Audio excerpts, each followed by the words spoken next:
Ayun mga kababayan, magandang araw sa ating lahat. Saan man tayo sulok ng mundo. Magandang araw, magandang hapon po sa atin. So ngayon mga kababayan, muli po natin kakausapin si Kuya Ramos.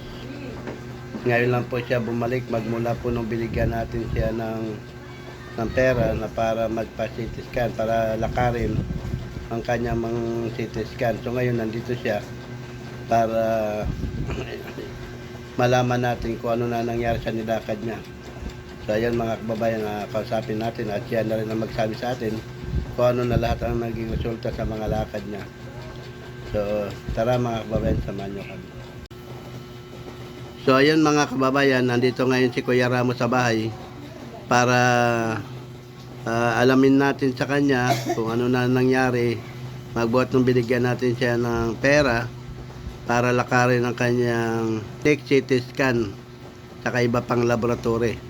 So ayun Kuya Ramos, ano na ba nangyari sa lakad mo? Medyo matagal ka rin bago bumalik. Ayun, matagal na bago bumalik.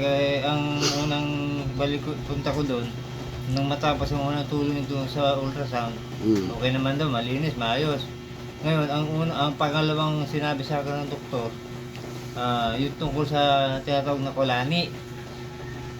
Sabi, binigyan din ako ng referral dito. Tapos ayun sa masarap nung una, dinala ko muna doon sa gumagamot. May dalawang pataka na sinuna ko. Una, yung blood test, yung tinatawag na creatinine kasi kaya tinatanong ko, hindi sente ko, hindi ko alam ko lang yung mga blood pressure, gano'n. Itong creatinine, sabi, hanggang hindi ka nakapagka-creatinine, hindi pa pwedeng mas-CT scan dahil yung pagbabasihan natin kung ano resulta. Ngayon, ang ginawa ko naman naghanap ako ng doktor ng dito sa labay wala na palang gamit dito sa private. Mahal naman pa, 1,000, kaya lang 3 araw. Nagpakasakali pa rin, sa awalan, nakatagpo ako. Sa maghapon lang yun, pagkamat sa pasahe lang, siguro pati pagkain. Dahil nilakad ito mga 300, pabalik-balik. Mahal pala ng pagkain dun. Hindi, ang ginawa ko na sa loob ng maghapon, nakuha ko naman sa awalan, nakuha ko yung resulta. Tapos bumalik ako doon sa nurse ng CT scan. Sabi, yung resulta ng dugo mo, tsaka yung CT scan record mo, sabay naman dadalhin sa akin ng date na yon, 29. Yung 20 na nabanggit ng nung una, yun ang sa dugo. Dahil magkaiba pala ng proseso, kumbaga kukuha ng katibayan sa yung sa dugo para ma-CT scan kung ano yun. Ngayon, yung ang sabi sa CT scan nurse, hanggang hindi, bagamat na CT scan na, makukuha lang resulta kapag nabayaran na lang, nagkakalaga ng 500. Bakit? May babayaran ka pang 500? Yun nga, tinanong ko baka pwede ba ako makalapit sa Kawanggawa para Tapos sabi, mayroon nabanggit na hindi ko kilala ito, bago lang parang, ewan ko lang kung yung spell kasi pharmacy. Ngayon nasabi, hindi requirement tapos bumalik. Pagamat yung kusakaling yung sinasabing halagang 500, yun ang bayad talaga na yung CT scan. Yung nilagay niya 4,000, kaya lang naghati na kayo sa isang pasyente. Yung 500 sinasabi, meron silang yatang gagawin na resulta. Tapos pagkatapos sa CT scan, tsaka palang ipababasa sa doktor kung ano yung resulta. Pero na CT scan na yung liig mo. Yun, na-CT scan na. Di wala pa resulta. Wala pa. So mayroon kang kulang na 500 ng 4,000 na libre. Opo. Tapos yung 500 kulang. Opo.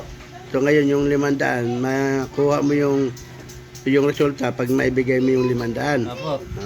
Kaya ano pa sabi ng doktor? Sabi ng doktor, sandali makuha yung resulta. Doon natin mababasa kung ano dapat na gawin sa leeg mo. Kung yan ba'y gagamutin, o operahan. Doktor ang magpapasya niyan, hindi kami. Yung salitang kami nanggaling sa nurse ng CT scan. Ibig sabihin saan ka ba nagpa-CT scan? Hindi ka ba nakalapit kay dad? Sa kay congressman? Kaya hindi na ako nakalapit doon. Tinignan ko yung date kasi yung mismong date na yun, pag gumawa ng date, minsan linggo inaabot. Katulad nung naunang himingi akong tulong. Oo. Inabot ng 5 araw. Eh yan, 29. Lumapit ako, 27. Dahil 3 araw lang. Liwanag ko. Eh hindi na aabot yun. Kaya hindi ka na lumapit doon. Oo. Bumalik ka doon sa doktor. Kaya bumalik ako ng doktor. Nagpunta ka ng malasakit. Oo, nagpunta na eh. Ano sabi ng malasakit? Sabi ng malasakit, ang ano lang nila, yung sa loob. Yung sa mga proseso doon sa loob. Kaya lang, may mga aparatos pala o yung mga pangailangan sa katawan natin, wala sa loob ng ospital. Nasa private. Nasa private. Yun. Saan ka private nag-ano? Yung sa bandang Muhon. Doon ka nagpatingin. Doon. Ano naman sabi doon? Sabi doon, nung nagpatingin ako ng umaga, bumalik ka ng hapon. Talagang hinintay ko. Para Hindi. makasigurado. Para yun kasi yung utos. Hindi ka pwede ma-CT scan hanggang yung blood test mo nagngangalang creatinine. Hindi ka sabay. Ano yung creatinine? Yun nga, yung creatinine isang uri daw ng dugo. Kinuha na ako sa ugat. Kaya hindi ko na... Saan na yung resulta ng ano, sa dugo mo? Kanina nga. Yun ba yung creatinine na sinasabi mo? Yun. Tingnan nga natin. Ayun. Yun, may bayad yun o libre lang? O kasama yan doon? Dapat lagi mong dala yung ano. Ipakita mo. Ito. Magpapalinig ka. Kasi meron dito isang yung palang CCM ang tinatawag na kulani, bukol. Ayan, ito ang ano, clinical chemistry. Ano bang creatinine din eh? Ito. Ito yun. Meron pa para tayo sukat ng dugo natin. Meron mo 2 cm, mga bukol-bukol, mga ito nasukat yung yung normal na sukat natin, napakaliit. Ganon. Yun. Kaya inosente po ako sa ganito, kaya hindi ko naman alam. Pero okay na yon. Okay na yun. Yung Yun na lang yung 500 na babayaran mo. yun, para malaman kung anong decision ng doktor sa bukol. O di bigyan kita ngayon ng 500. Yun ay yung 500, hindi mo alam kung malibre pa o ipakiusap mo. Kung sakaling na libre mo, di panggastos mo na lang yun. Tama, tulong na rin yun. Para yung araw-araw na sakala may utos, katulad nito, private ko dinala, agad-agad madadala. Ito, 500. Bilangin mo kaya para makita ni Ma'am Brites ano. So, yun ang nagbigay niyan si Ma'am Brites Pinay sa London. Siya nagbigay 1,000 yung binigay niya, di ba? May una pa akong binigay sa iyo. Plus yan, di ano ngayon? Papasalamatan mo na lang si Ma'am Brites. Bagamat hindi ko kaya isang malaking biyaya nag-alis sa Diyos na katulad mo Pres na British Pinay sa London. British sa London. Isang malaking biyaya na katulad nyo na tumutulong sa mahirap na katulad ko. Bagamat pwede sa magitan ninyo nakatutulong kayo. Sana higit pang pagpapala ng Diyos sa mangyari sa inyo na higit pang may makatulong sa mga taong mahirap na nangangailangan katulad ng grupo niya. Saka magpasalamat ka rin sa Pinoy Vlogger Charity Group. Okay po. Saka sa Pinoy Vloggers po, kung di dahil sa inyo, hindi ko matutuklasan kung anong uri ng tumubo sa leeg ko sa tulong niya pinansya.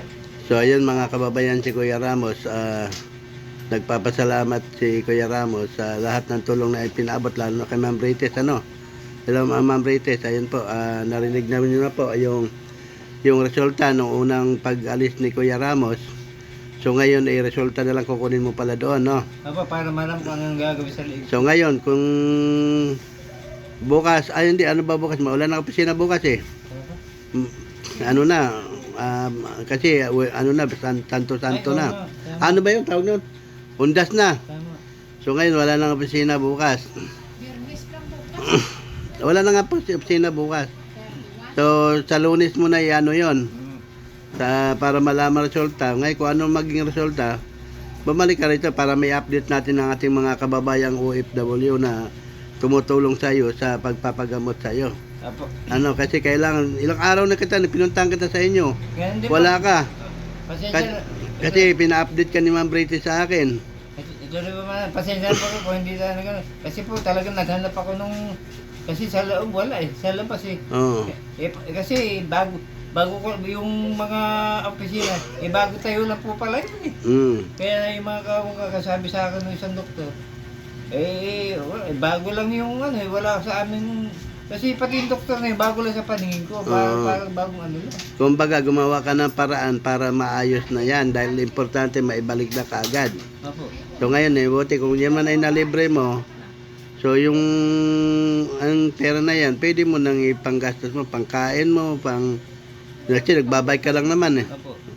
Isa pa po yung pong bike ko kumbaga maintenance na rin, ba na hindi nasamplag, ganun. Napaplat, madalas bang maplat? Oo. Diba? Plat 40 pesos eh. Kung wala kang pera, Ay naglalakad. tinutulak mo. Oo. Hanggang dito. Oo. Adi, Ngayon, kung may isang kakilala nagmaganda loob, paminsan-minsan, sila sa unang gagawa ng mabuti. Ngayon, pag ako nagkaroon ng kaluwag, may kahit man lang pampamilya, binibigyan ko rin naman po. yun. Namimigay ka rin pala pagka maluwag-luwag ka na. Opo. Kamusta na yung hanap buhay mo? Yung anong plano mo? Yan po ang isang malaking, isang problema kasi, yun, dahil sa nangyari. Kaya walay pa ng tuda. Yung piyesa eh. Pero sa ganun pa man, sa inyong mababait na tao na katutulong, ito muna po mahalaga sa inyo. Yung gumaling ako ngayon, pag magaling na naayos yung karamdaman, balik hanap buhay ko kung maayos pa yun. Kasi sa ngayon, problema rin sa hanap buhay at sa physical. Bakit ang physical problema? Ang physical po yung mga karamdaman. Tapos sa sakit, ayusin pa po natin. Bagay, unahin mo muna karamdaman mo. Opo. So ayun na mga kababayan, siyempre si Kuya Ramos, na ipaliwanag niya na lahat-lahat. Ito na po yung ito na po yung sa CT scan niya. So resulta na lang, zero kasi kinuha pa lang original. So sinirox mo yon. Opo, ganun na lang. So ngayon, sa Lunes mo napuntahan, kailangan lang ma-update lang natin na. Opo. Kung ano na magiging resulta, kung maoperahan man o magamot, malaman lang din ng ating mga kababayan na tumutulong sa iyo na yun ay alin ang sa dalawa, no?